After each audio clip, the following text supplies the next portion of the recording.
Good evening to all of you. And welcome for this evening. We have some more information for you and something more to try, something more to show. And I hope that you will enjoy listening, and I hope that you will learn something new. And the most important, that whatever you learn something good, that you practice that and you improve your health. So let's start. Today we have a very interesting subject. Very interesting is because there is a lot of questions. There is a lot of common understandings, things what people consider as truth in this regard, which is not in reality. So our study is entitled today, The Great Protein Myth.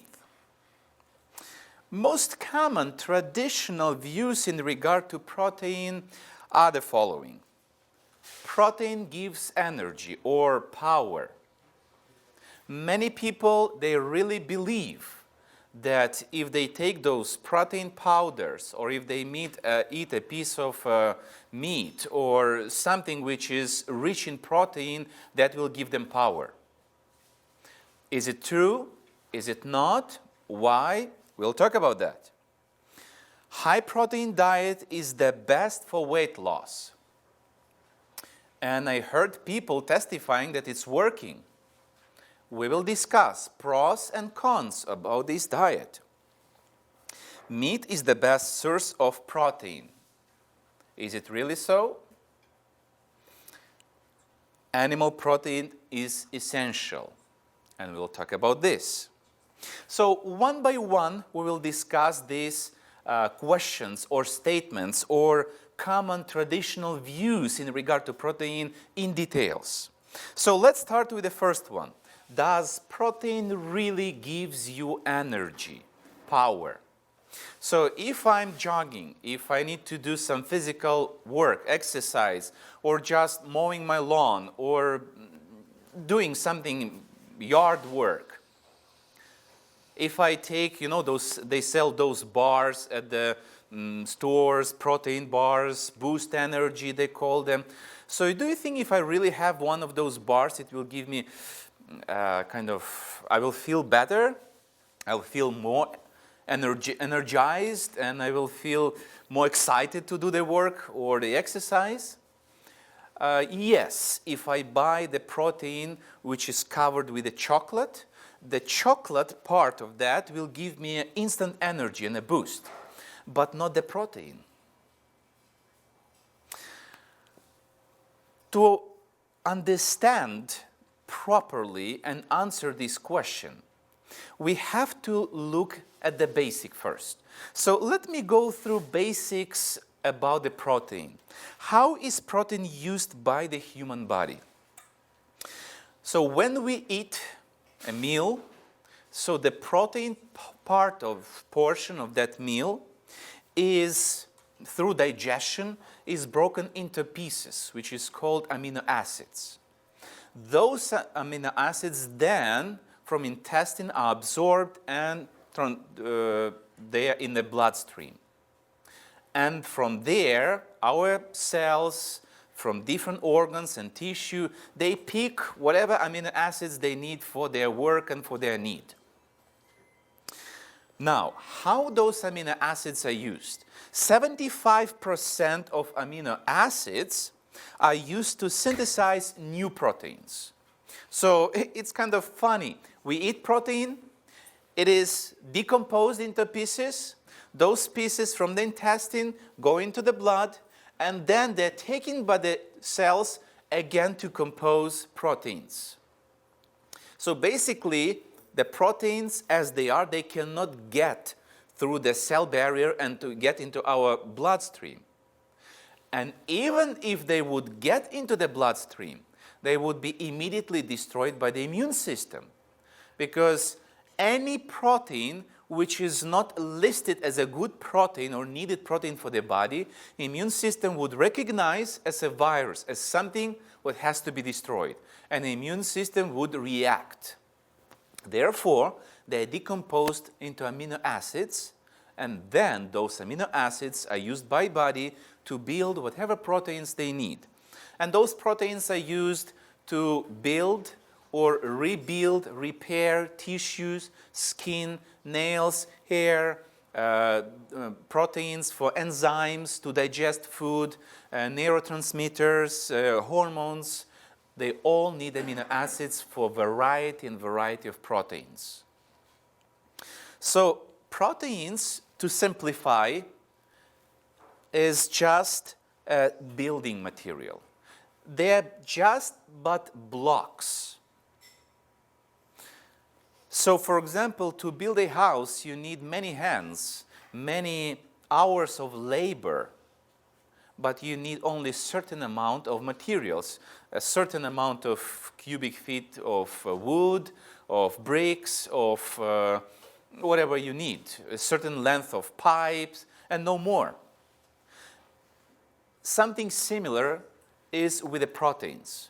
We need only a certain amount of proteins, just enough for the tissues to rebuild, because you know that even the dust in our house, if to be examined carefully, the biggest portion of the dust in our house is actually dead cells from our skin.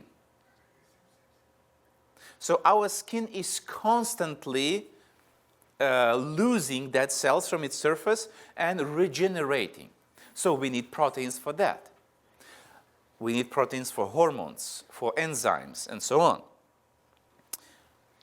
But if protein is a building bricks, does it mean, if to follow just superficial logic, does it mean that if I eat more of protein, I will have stronger muscles?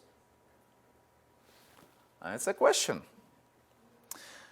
Do protein really build muscles?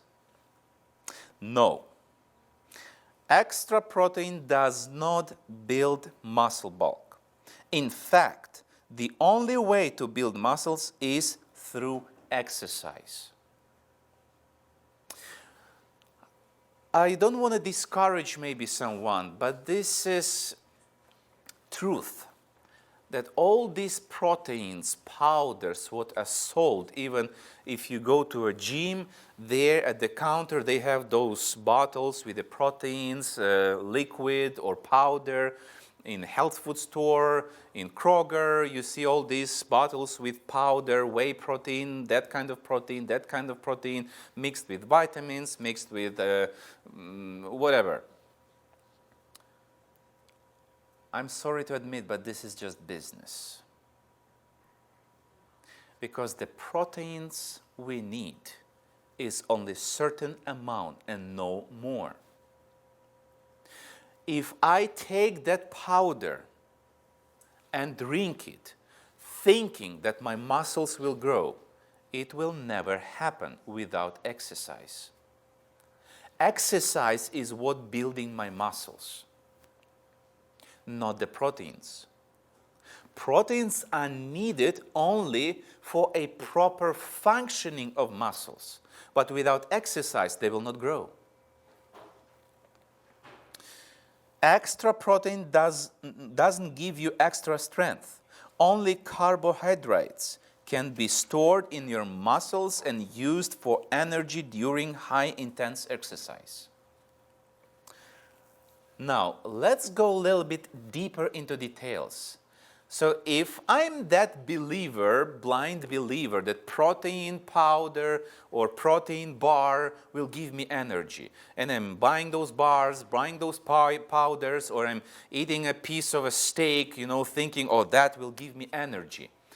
What will happen, or what is happening within my tissues, my body, when I have over needed amount of protein, when I have excessive amount of proteins? Now, we are getting to the very essential question. Can protein be used for energy? Yes, it can be used to give you energy. But there are certain facts you have to know.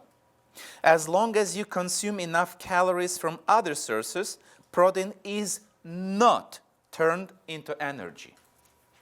Only when there is a gap and there is missing carbohydrates or there is no fat to be consumed as an energy, then at the last stage, proteins are used for energy.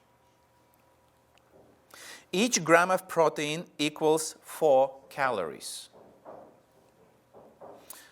Now, amino acids are chemically similar to glucose except that they contain nitrogen. So basically, that one piece of nitrogen linked to amino acid doesn't make it to be that easy used as a resource for energy. Therefore, after proteins are digested into amino acids, they must go through more steps to have the nitrogen removed to be converted into glucose or fatty acids. Well, what about those extra steps? Is it wrong? Does it have any consequences? Due to the extra steps, protein provides a slower but long-lasting source of energy than carbohydrates. Wow! Then actually it looks like then the proteins is a good source of energy because it even lasts longer. So if I have something sweet, if I have a banana smoothie, it will last me for 3 hours. But if I have a piece of a steak, it will last me for 6 hours. So looks like something is very good. But there is a big question here. If proteins are used for energy, what's happening? You remember we said that nitrogen has to be removed and there is extra chemical steps for amino acids to be converted into glucose or fatty acid to be used for energy. So what's the result of those extra steps? The conversion of amino acids into glucose can fill the gap when you're low on other sources of energy. But when protein is used for energy, ammonia is produced as a byproduct. During intense or extended exercise, ammonia can accumulate in your muscles and cause fatigue. Have you ever tried without exercise do some work? For example, let's say a winter passes and you were sitting all winter in a warm room on your couch, and in the spring there is a sunshine, a beautiful day, and suddenly you're all day with a shovel out there in the garden. And in the evening, why? Because you were not exercising for a while.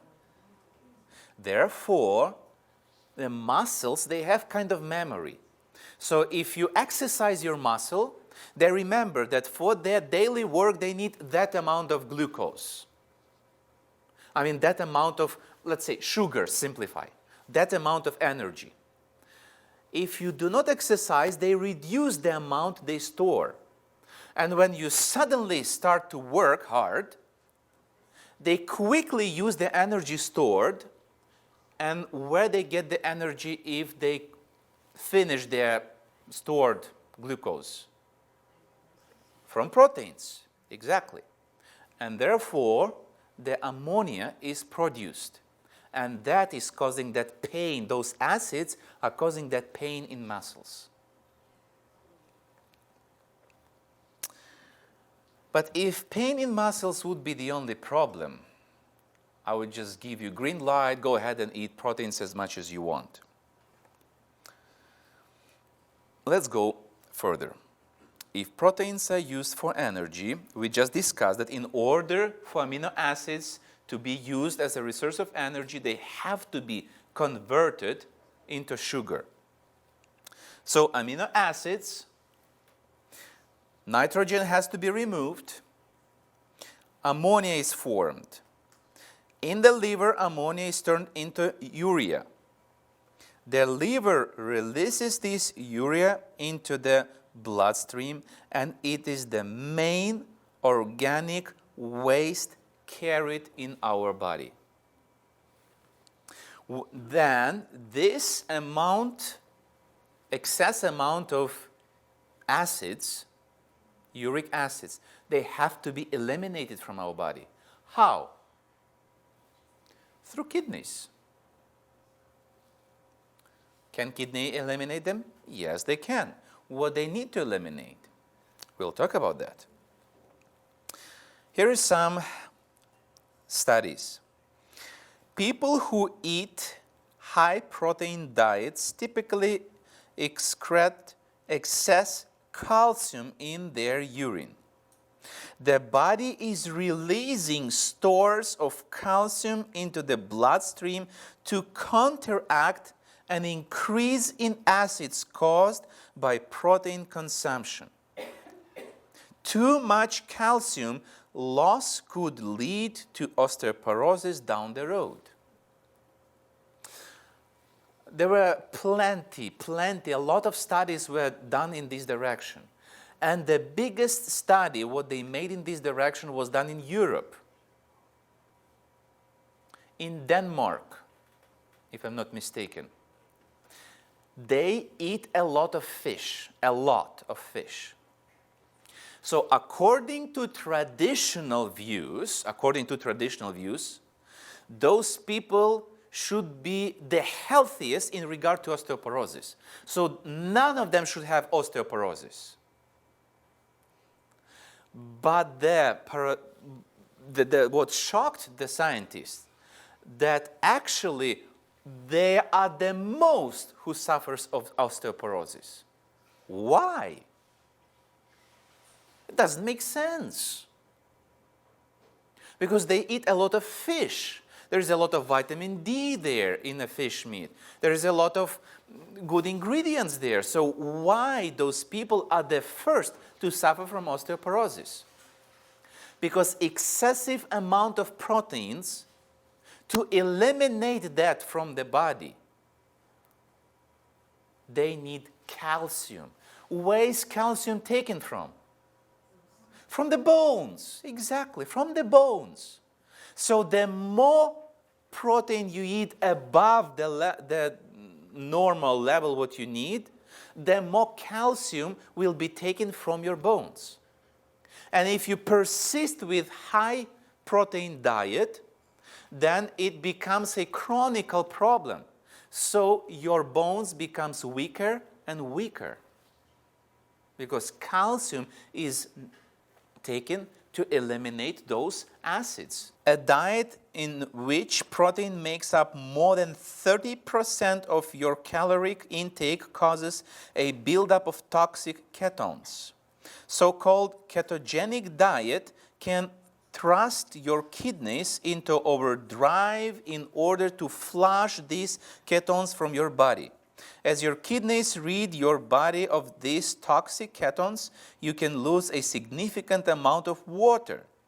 The dehydration also strains your kidneys and puts stress on your heart. So, have you ever heard about people who are diabetic? That one of the reasons why they have to control their sugar, not only not to go very high, but for example, if they want to eat something sweet, they can just give, how about if I give just extra amount of hormone to counteract that sugar? No, I cannot do that. It must be very carefully calculated. Why? Because if I overtake, then my sugar will drop. And then for energy, proteins and fatty acids are used. And as a byproduct of using fatty acids and proteins for the energy, a lot of acids are produced. And those acids to be eliminated, and one of those toxins which is produced is ketogenic acids, ketones, thank you, ketones. And those ketones can cause even a coma. So if you don't help yourself or a person on time, they can end up being in coma. That's how powerful is these toxins. And if we stick with a high protein diet, those ketones are produced daily in our body, and they are very strong and powerful toxins.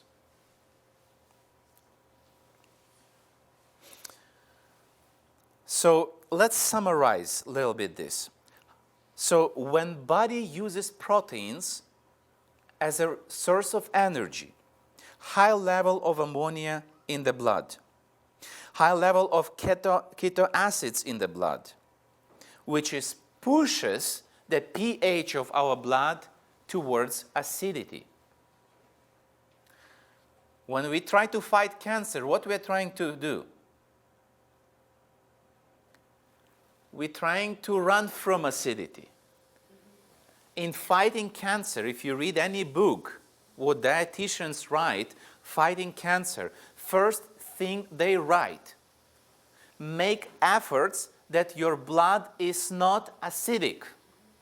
Push it towards to being alkaline, not acidic. This is the first step in fighting cancer.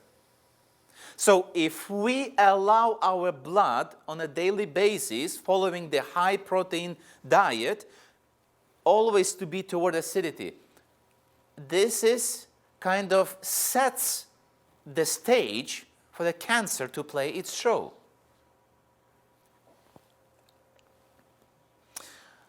There are some positive feelings and some positive testimonies of people who stick with the high protein diets.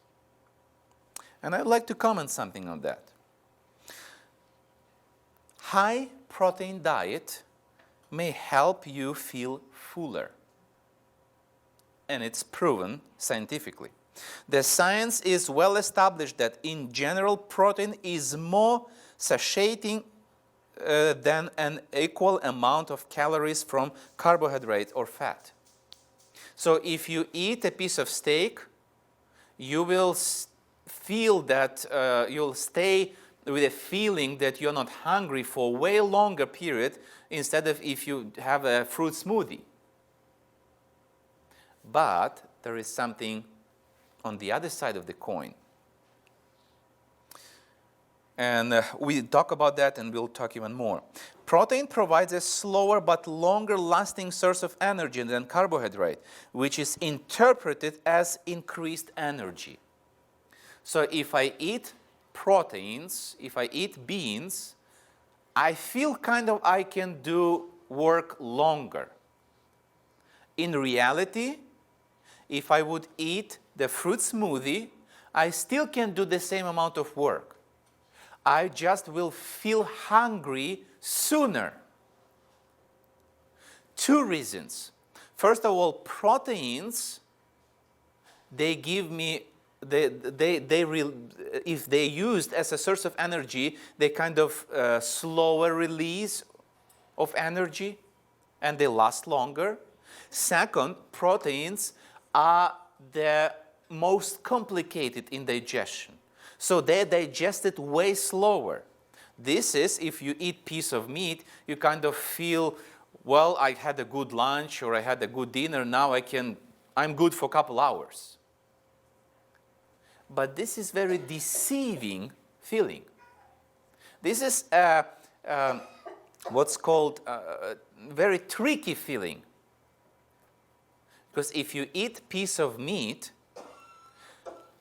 in order to digest that piece of meat, you need double the energy than that piece of meat gives you.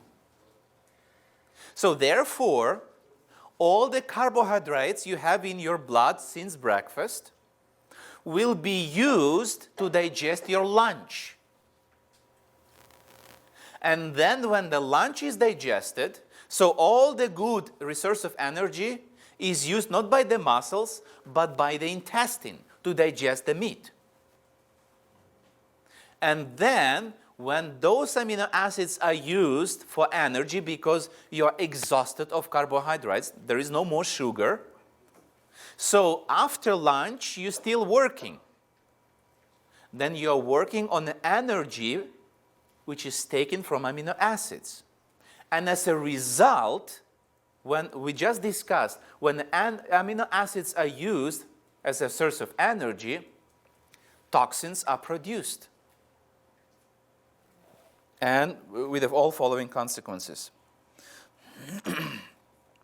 So short-term benefit versus long-term health consequences.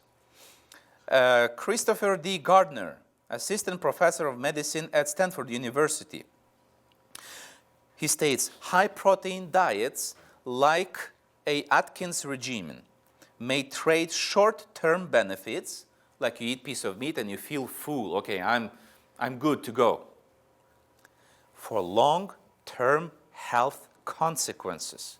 Among the risks, the body produces ammonia when it breaks down protein. So everybody points to ammonia as bad. So what is the best source of energy then? Definitely not proteins. Carbohydrates is the best source of energy. Fresh carbohydrates, I mean fresh meaning vegetables and fruits, are the best source of energy. Because carbohydrates, foods shunned by some people on low-carb diets because they're trying to lose weight and they switch to high-protein diet.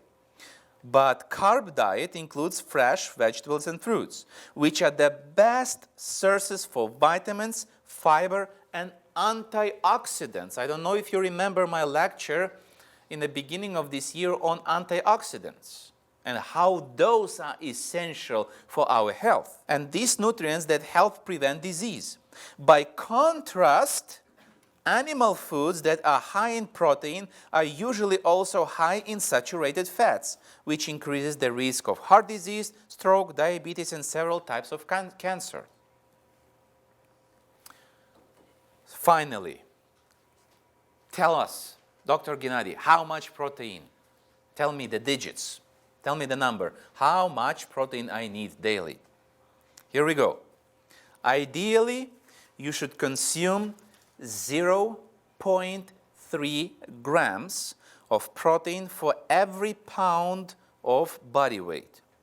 So if you weigh, I just took 170 pounds, you need about 50 grams of protein each day.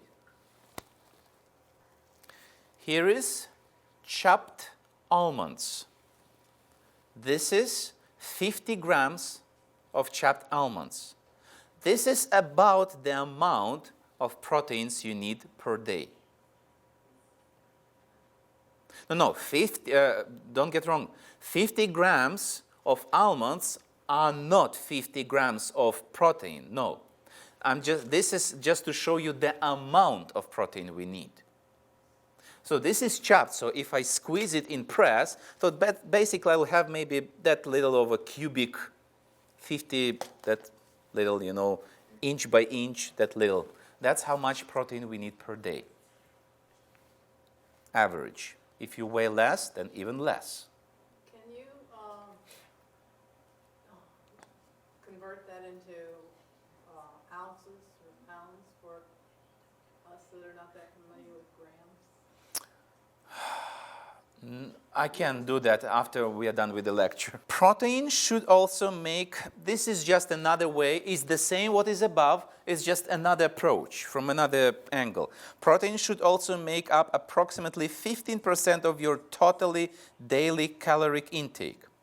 In a diet of, for example, 1,800 calories a day, for example, about 270 of those calories should come from protein. And this is based on according to recommended daily allowances set by the Food and Nutrition Board. So if these proteins are so dangerous to play with, I'm exaggerating, you understand me. then what proteins should we use? Which food has that balanced amount of proteins, that per plate of certain dish you have no more than what you really need? It's a plant-based diet. It's proteins in fruits, vegetables, nuts, and beans. By our Creator, when all these vegetables, fruits, and nuts were created and given as a food to humanity, He balanced everything. But what our tendency, our appetite, wants not what is balanced. We want what tastes better to our perverted taste. Well, these proteins, plant-based proteins, they have no cholesterol. They're easy to digest. It's not like a piece of meat which will be digested for hours. And they produce no extra acids in the blood.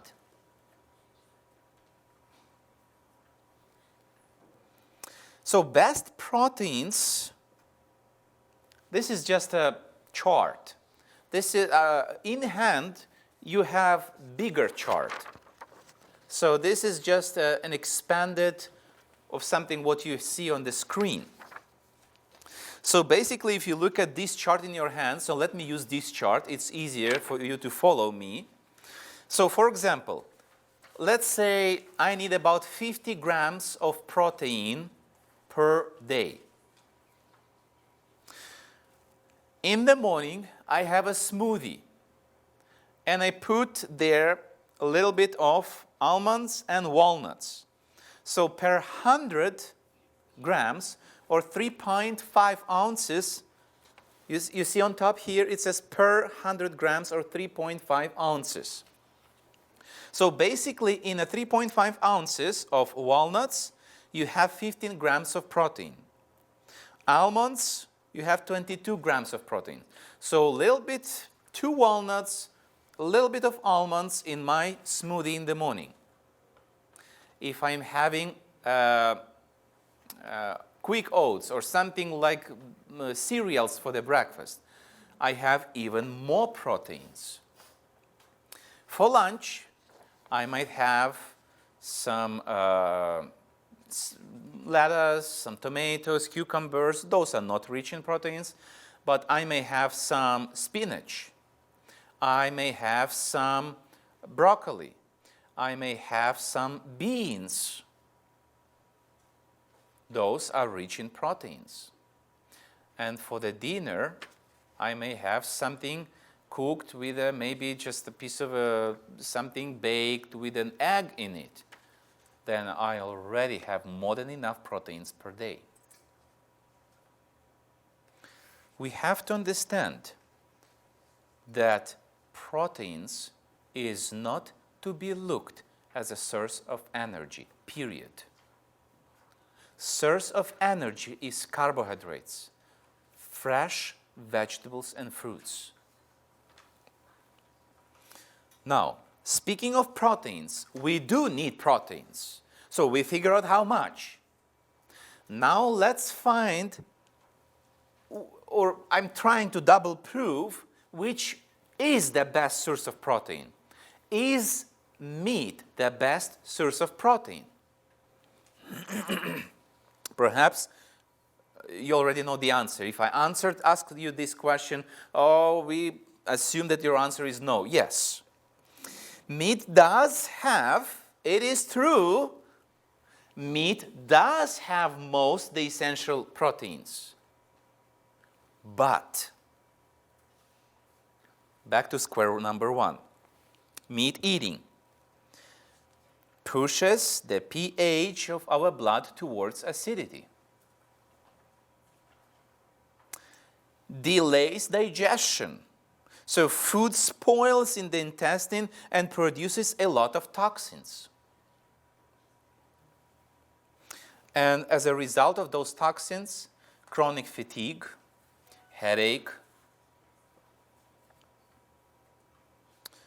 produces high level of ammonia in the blood, and we discussed about that already. That in order for those acids to be eliminated, the kidneys have to work hard. They're overstressed, and when they have not enough, too much of those acids, they need calcium, and then they take it from where? Bones, exactly. Produces high level of keto acids in the blood. We discussed about that already. Flushes out calcium, which leads to osteoporosis. So, as a consequence of meat eating, chronic fatigue due to ammonia accumulation, gout, arthritis, osteoporosis. Consumption of saturated fats increases the risk of heart disease, stroke, diabetes, and several types of cancer. But I'm sharing my personal opinion. This was not proved scientifically. In my personal opinion, let me go to the previous slide. Point number 1 here. The meat eating pushes the pH towards acidity. So ammonia and keto acids, when they're produced, they make the pH to be more sour in a sense, humanly speaking. That settles a stage for cancer. It is true, and there is scientifically proved, that meat eating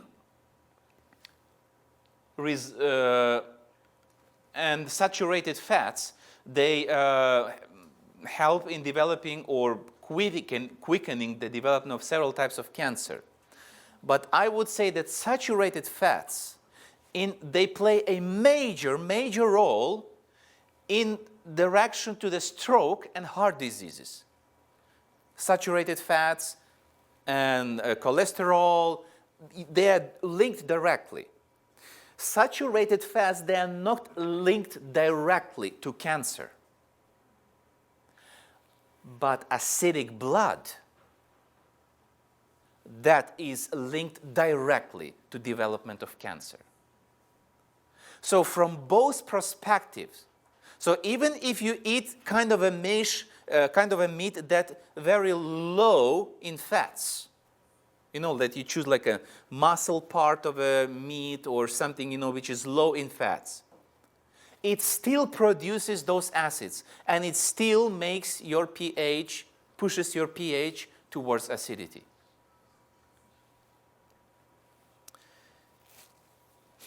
Now, is meat the best source of some vitamins? How much fun was made of those vegetarians where you get your vitamins, especially B12? Well, here is some facts about the vitamin B12. Although it is most commonly found in eggs and dairy products, so those who are vegetarian, not vegan, vegetarian, consuming lacto-ovo-vegetarian diet like mostly fresh vegetables and fruits with some yogurt, some cottage cheese, or some milk consumption or egg, they shouldn't be worried at all about the B12. But if those who are strictly vegan, which is the best, nutritional yeast and fortified non-dairy milks and cereals contain B12. Just 2 tablespoons of nutritional yeast. I believe Lily will be showing you today the nutritional yeast in one of her recipes. So you can see what we're talking about if you don't know what's that. So 2 tablespoons of nutritional yeast has 130% your daily value of B12. Vitamin D. Well, you know the answer. Just stay on sunshine. I don't have to comment on that. Omega-3. Flaxseed oil is number 1. Soy or canola oil, walnuts, ground flax seeds, they are all rich in omega-3. When I was in a medical university, I don't know if they changed since then, but we were taught by a professor at the lecture that there is 8 amino acids which can be found only in a meat. So there is 8 amino acids, and if we don't eat those amino acids which can be found only in meat, we're going to die. Therefore, we need to eat meat. If it would be happening today, I would stand up. In those days, I was a young student. I didn't have courage to stand up and contradict with the professor. But I could stand up and say, Professor, excuse me, I grew up and I'm pretty healthy and I'm vegetarian.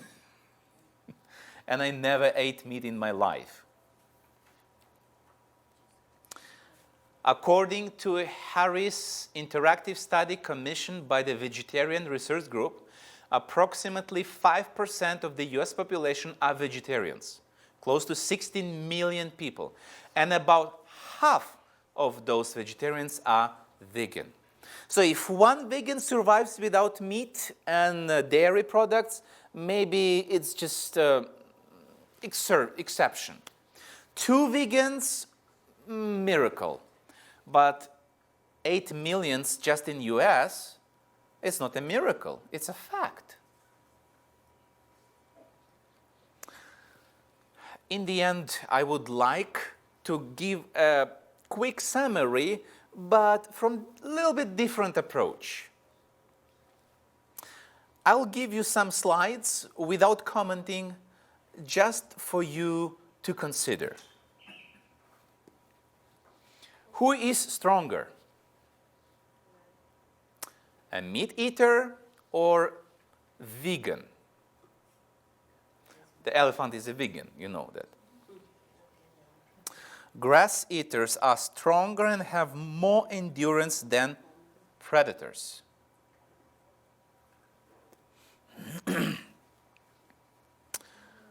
Famous vegetarians. When you look at the picture of this guy, do you allow a thought that he's a vegetarian? William Arnold, named as Bill Pearl, born October 31, 1930, is an American former bodybuilder during the 1950s and 60s. He won many titles and awards, including winning the Mr. Universe contest 5 times, and was named World's Best Built Man of the Century. He became an expert trainer and author on bodybuilding. Here are some facts. Pearl is the best-known vegetarian bodybuilder. Bill's diet is lacto-ovo-vegetarian.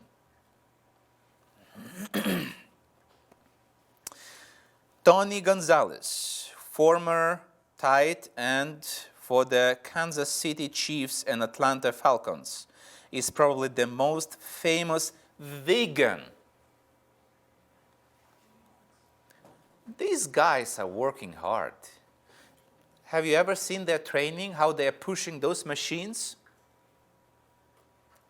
He's vegan. I have a question. Where he gets his proteins from? The point is that proteins are not giving energy. That's the fact. Venus Williams switched to not only a vegetarian but to a raw vegan diet. Mike Tyson switched to plant-based diet. He has spoken quite forthrightly about the benefits his vegan diet have given him and his body. The most obvious is his incredible weight loss. You know who is Mike Tyson? Ricky Williams, former NFL. Ricky Williams once said, "I wouldn't eat a chicken if it dropped dead in front of me holding up a sign that said, 'Eat me.'" Williams was one of the NFL's first vegetarian players and made the change because he strongly felt it was a healthier way to eat.